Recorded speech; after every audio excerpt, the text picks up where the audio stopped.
আসসালামু আলাইকুম, সবাই কেমন আছেন? আমি আমার সংসারের জন্য ২ টা প্রয়োজনীয় জিনিস কিনলাম।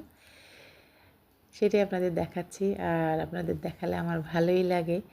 তো এখানে আমি একটা ইলেকট্রিক কেটলি নিয়েছি। তো আমার একটা ইলেকট্রিক কেটলি ছিল, সেটা হঠাৎ নষ্ট হয়ে গিয়েছে।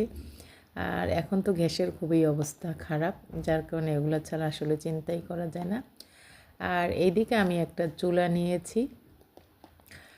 তো আমার যেটা বলছি আসলে সারা বাংলাদেশে গ্যাসের খুবই অবস্থা খারাপ। আর আমার এখানে আসলে সিলিন্ডার পাওয়াই যায় না।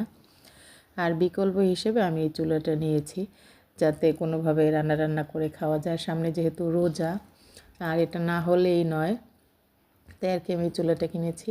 তো এটা ২টা টাইপ চুলা থাকে। তো আমি এই চুলাটা নিয়েছি এই কারণে যে আমার আলাদা করে হাঁড়ি পাতিল যাতে না কেনা লাগে, আমার বাসায় যা আছে সেটা দিয়ে আমি আর কি যেন রান্না করতে পারি।